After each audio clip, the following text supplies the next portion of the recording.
Major League Soccer is scoring better than ever with fans across America. Commissioner Don Garber tells us how his league is hitting its business goals. Soccer's on a bit of an uptick. That's positive for all the people here in this country and throughout North America that love the game. Last year's IndyCar season ended in tragedy, but CEO Randy Bernard sees a smoother ride ahead. We like to separate ourselves by defining us as the fastest, most versatile race car in the world. And Under Armour's Kevin Plank explains why his company believes it can conquer the world. We can win, but the way we're going to do it isn't by standing up and trying to go checkbook for checkbook. Let's get rolling with another edition of Sportfolio.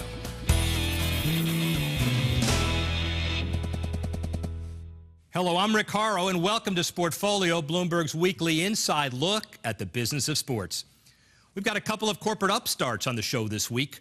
Kevin Plank of Under Armour explains why he's ready to take on the Goliaths of the apparel business. And Randy Bernard insists that IndyCar can compete with NASCAR for the hearts and wallets of racing fans. But let's start with a man who's made good on his pledge to build Major League Soccer into a stable and viable U.S. professional sport. MLS kicked off its 17th season with 19 teams and a new television contract. Coming off record attendance last year, the league continues to open new stadiums and reach new audiences, drawing 59,000 for the home opener of the MLS expansion Montreal Impact this past weekend. Don Garber has been MLS commissioner since 1999. He joins us now to talk about the state of the soccer business. Don, it seems like the positive momentum from last season has really carried over. It has, Rick. You know, last year, great one. Attendance, we hit a record well north of 17,000. Our business continues to grow. We had two fabulous new team launches, Portland and Vancouver, hit the ground running this year. We just last week opened up our newest team in Montreal. We had 58,000 attend a game that set a record in Canada. So soccer's on a bit of an uptick. That's positive for all the people here in this country and throughout North America that love the game. Now talk about your TV deal with NBC Sports. How do you think that's going to change your league's media profile? Well, you know, it starts with the fact we've had a very long-term relationship with ESPN, a long-term relationship with Univision, and now launching with the new NBC Sports Network, a handful of network television games in addition to those games, over 30 of them that'll air on NBC Sports Network. And, it's good to have sort of diversity in your broadcast landscape. So both of them will try to produce the highest quality broadcasts as they can. Lots more promotion with both networks. NBC is excited. Their president of programming was at our opening weekend in Portland and said it was one of the best sporting events he'd ever been to in his 30-year career. So David Beckham coming back to the LA Galaxy, got to be good news and a marketing plus for you. But you really do have an interesting challenge managing that designated player rule. LA now paying $4 million a year for 3 superstar players. So how do you maintain the competitive balance and salary cap that help the league succeed while encouraging those big market teams to sign those big ticket players? Well, I think you laid out the challenge perfectly, Rick. At one hand, you've got to continue to go after that really exploding soccer market. Massive opportunity for people that love the game but are not yet fully engaged with MLS. We've done our research, and they want to see star players, people that they have seen on Fox Soccer Channel on Saturday mornings, watching the English Premier League. So we've got to balance the influx of all these new people that love the game, delivering them what they want, but also trying to convince them to connect with their local club. And that's kind of where our unique single entity comes into play, because we could sit around with our owners, make the right decisions, ensure that we're not creating super clubs like the Cosmos or AC Milan or Barcelona or Manchester United. If it doesn't work, we change the rules a little bit. If it continues to work, then we can goose the system and give our teams more tools to go out and sign even more star players. So you'll open yet another new stadium in Houston in May, San Jose due to open in 2013. And why and how has your building initiative been so successful? Well, it is one of the things that's really driven the growth of Major League Soccer over the last decade. We've just opened up our 14th stadium this year, 15 will come in with Houston, our 16th in the next number of years when San Jose is built. You know, we really have changed the landscape for the sport of soccer, and I think even changed, Rick, the landscape of soccer, of sports facilities overall. You've been involved in the facility business for decades now. You know how hard it is to build stadiums, get public support, find the right way to have the right environment for your players, for your clubs, for the community. We've invested almost $2 billion in stadiums. Now, it doesn't sound like a lot when you're building the Meadowlands or you're building Cowboys Stadium, but for our very young league, massive amount of investment privately and from the public. Totally transforms the experience for a fan, makes our player feel like they're very special, and provides the sport something that I think differentiates it from all the other professional sports experiences here in this country. And we know that the stadium building process is as difficult, whether it's a $100 million facility or $1 billion. And as a guy who's seen how difficult it is, how are you going to build a stadium in the 5 boroughs of New York as advertised? Boy, well, we're trying hard. We've looked at 20 different sites over the last year. We're actually narrowing it down to a handful. Some of them will be in Queens, other locations that we're looking at.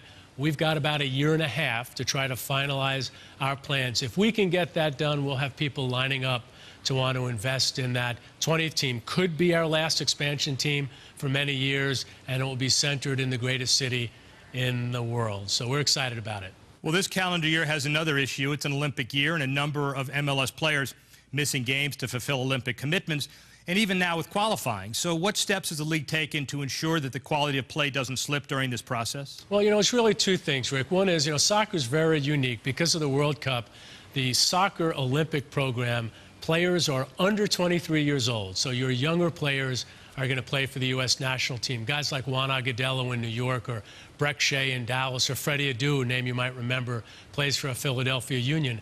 And then clubs get kind of like schoolyard pickup. They get to pick 3 players that are over 23. So David Beckham is looking to play for the English national team. So when we lose those players, you're primarily losing your younger players, and clubs are preparing for that. We in our league, again, thinking about what we're trying to do to build the sport in this country, we think it's a great benefit. NBC will be broadcasting the Olympics. We'll have MLS games leading in and out of the Olympic broadcasts on NBC. They'll be promoting an MLS game with a young player, talking about how he'll be leaving to go to London and play for the national team. It's part of this great game that we have, that you have both club and country, and we think that's one of the great offerings that we can provide to our fans. Commissioner Don Garber, thank you so much for joining us on Always Sportfolio. a pleasure, Rick. Always a pleasure. Major League Soccer began play in 1996, which was also the year that Kevin Plank graduated from the University of Maryland and founded a company he called Under Armour. Coming up, Kevin Plank tells me how Under Armour is maturing as a business by staying youthful as a culture. Our average age in the company is 31 years old. I've got a big birthday. I'm turning 40 this year. Stay with us on Sportfolio.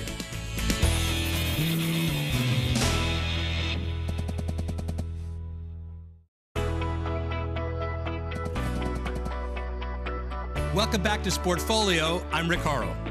Measured by market share in the sports apparel industry, Under Armour is still an underdog to Nike.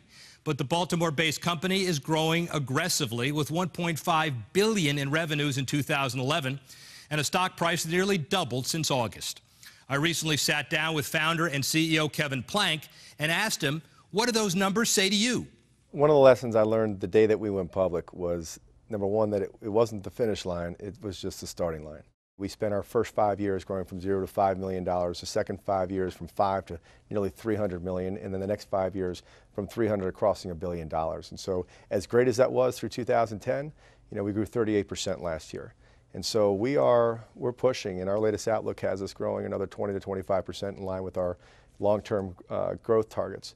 But there's an energy, there's a culture that builds to what's the future hold, is that there's an attitude that is very Under Armour, and you expect it, and you see it come through first and foremost in our product, but through our marketing, through our athletes, through all the touch points that we have with the consumer.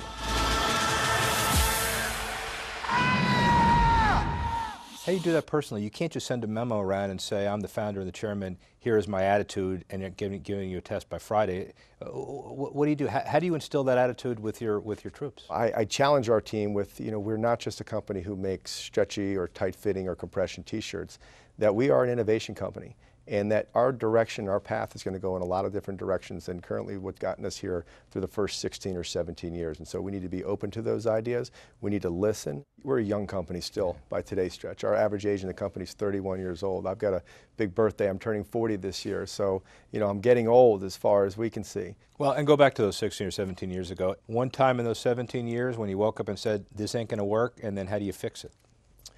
Well, there's a lot of times like that. But there was the spin that you put on it too. And I use a statement that I started the company with. And it said, I was always smart enough to be naive enough to not know what we could not accomplish. Smart enough to be naive enough to not know what we could not accomplish. And what that means is that if you told me I was going and competing with these juggernaut brands that were out there, I probably would have said, my gosh, this is terrible. I'd never be able to compete with them. But we went out and we started with one, making the world's greatest T-shirt for football players to wear under their pads. And then all of a sudden, baseball players started wearing it, lacrosse players, and then lacrosse players' girlfriends wore it. And one at a time, one chapter at a time. It wasn't going from chapter 1 to chapter 90. It was taking it and making sure that it was very real, it was very manageable. And that's the way that we are today, is that we need to be careful of not outgrowing ourselves and thinking, getting beer muscles at $1 billion isn't the way to respond. We have a chance to do something great, but we need to do it very thoughtfully, very carefully, and very deliberately. Thoughtfully, carefully, deliberately, but you're also willing at certain times to take on the competition head on. Your global retail conference, you say you're taking on Nike in the basketball market, and you say like you're a runaway train, you can't stop it. Who's driving that train, and why can't you stop it? What I say is that you use those other two metrics of use any other company out there, and these companies were, 25 and 20 times our size a year ago. This year they'll be 15 and 20 times our size. Next year it'll be 12 and 10. You make up the math. We can win, but the way we're going to do it isn't by standing up and trying to go checkbook for checkbook or tell you that, look, let me reinvent their model. It's that we have to reinvent and we have to focus on ourselves. We have to stay true to ourselves, and I think we've demonstrated the ability to do that. Focus is an important word in business. Did you design all those Maryland uniforms sober? Does it matter? Obviously not. So therefore, the question is, are you happy with the results, and is that a model that you're going to continue to replicate? I think you'll see us, thought leadership is a powerful word. Thought leadership is a word that I use to describe, and I think that defines our company. And so, what we wanted to do is we weren't trying to just be gamey and get something out there. We're very proud of our relationship with the University of Maryland, and it was something that on a big stage and a big platform that we had the eye of the entire country watching. That night cost us $25,000 in uniforms. And we created a national trending topic on Twitter and Google and everything else. You have the resources and the football acumen. Can we break on Sportfolio that you're going to buy the Ravens from Brashadi and when? I'll play him for pool. He's got to spot me a few games. He's a little better pool player than I am. So. No NFL franchises in your horizon? I don't think so. I got a day job, and it's a pretty good one. He may not be buying the football team, but Kevin Plank is making an impact on the city of Baltimore. Last week, the City Council Land Use Committee approved a bill to allow Under Armour to double the size of its corporate campus and add a 20,000-square-foot flagship retail store. Under Armour now has 1,200 employees in Baltimore and plans to hire as many as 300 this year. One more note on Kevin Plank. Proxy filings last week revealed that his compensation fell 14% in 2011. The company improved its operating efficiency but failed to meet targets, so leadership approved smaller incentive awards. Up next, we go from an upstart brand to an upstart sport. IndyCar CEO Randy Bernard gets Matt Miller up to speed on a racing series that's making a comeback. And this week's Sportfolio Stumper reminds us that big business can start small. Can you name the first professional athlete to endorse a Nike shoe? It was years before Jordan, and we'll tell you who it was next.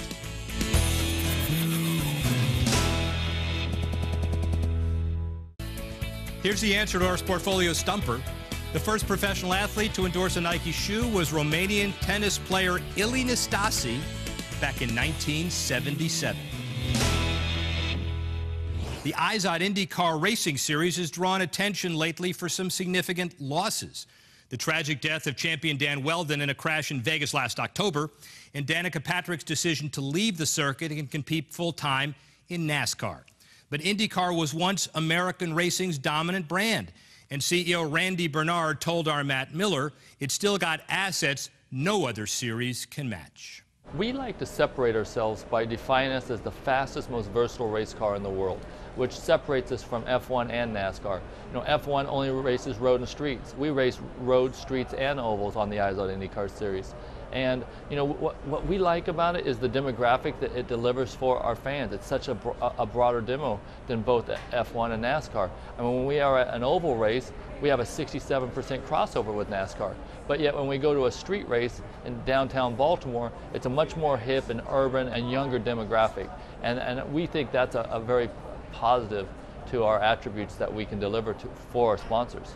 Let me ask you about the style of racing, because obviously pack racing caused a tragedy last year that a lot of people are going to say maybe take the whole season to get over this year. You know, when I read about it, why not just eliminate the banked ovals? I mean, that's not what IndyCar is famous for anyway, and you could get rid of a huge part of the pack racing danger if you just did away with Texas. The banked oval has been, I think there's been 23 IndyCar races in Texas alone.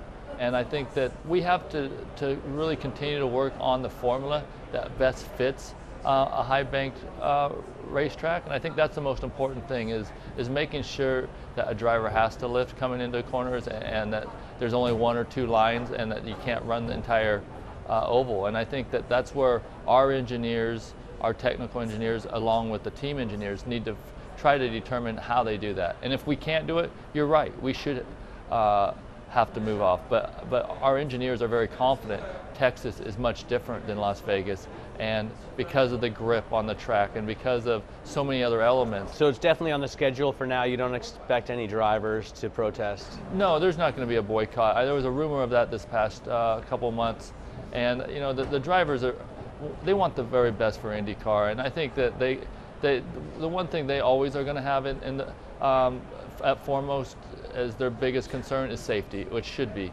And you know, IndyCar as well as them have sat down many times to look at safety, but we've also looked at competition and what we can do to better our sport, and how are we going to grow our fan base. And I think that's what we can do together is communicate and make sure that we're talking with team owners, the drivers, the engineers in unison. Until now, you've only had Honda engines, or for the past few years, right? And Chevy's coming in. I mean, this is why I'm so excited to watch IndyCar now. Lotus is coming in. I thought they only made suspension, you know? So, but you've got an American car maker in there. You've got, obviously Lotus is, I was kidding, it's a famed, you know, racing icon. What does that do for the series? I think it delivers a tremendous, stronger fan base. As you said, I know enough about you that you're a huge Chevy fan, so yes. I think that you have, you know, Chevy and Honda really battling it out, and we've been able to create an engine that has a lot of relevance to it. We've taken it from a 3.5 displacement down to a 2.2, from a V8 to a V6, turbocharged, direct injection, and E85, which gives them a lot of opportunity to really reach out and work on research and development and make an engine that can produce up to 750 horsepower. And I think you're going to see these guys become very competitive by the end of the year.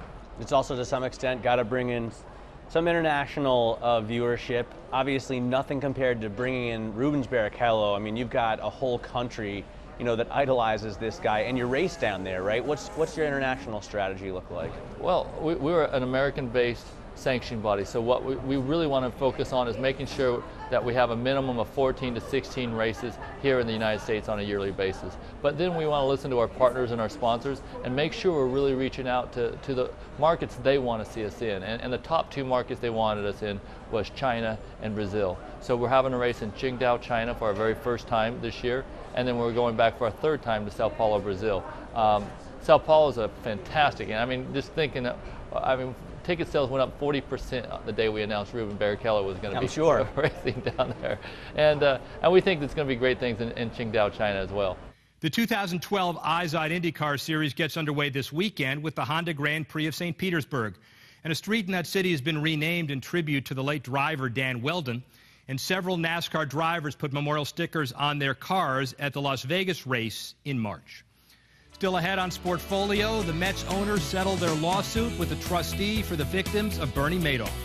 But are the ball club's trials really over? We'll ask Ira Boudway of Bloomberg Business Week as we wrap up this edition of Sportfolio. Get Sportfolio wherever you go on the Bloomberg TV Plus app for iPad.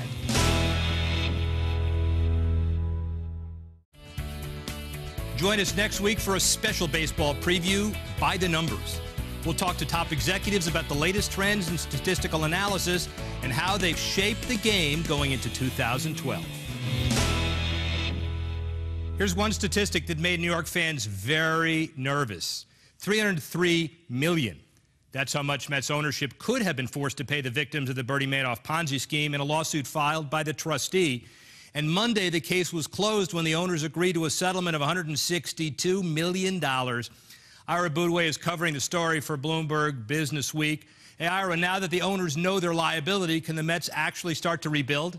I think so. It's going to take some time, but now it's really a fixed cost. The exact dollar amount remains to be seen, but they know essentially what they're going to have to pay, and they know that not a dollar is going to come out of their pockets for at least 4 years, and then after that, probably not much, because it's mostly going to come out of what the trustee collects. So now they know what they need to budget for, and they have a group of people in Sandy Alderson, the GM, and the people he's brought in who know how to be frugal. They're part of the team from Oakland back in the day who really made the idea of Moneyball famous. And we know how important stability is in building any business. The team reports that it paid off its loans to Major League Baseball and to Bank of America, and that it sold 12 minority ownership shares to raise cash for operating expenses. Does that say the Mets are seen as a good investment now?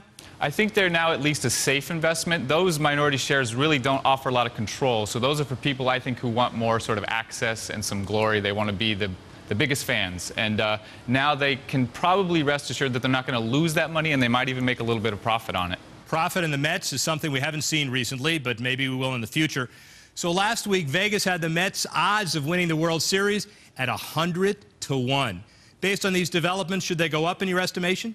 I think those are probably about right. I think they're going to be shedding salary and cost saving for a couple of years, and then they're going to make their run a few years down the road. Thanks, Ira, and thanks to the rest of our guests on this week's Portfolio, Don Garber, Kevin Plank, and Randy Bernard. Visit our webpage at Bloomberg.com to check out past shows and enjoy exclusive digital content. I'm Rick Horrow. Thanks for watching.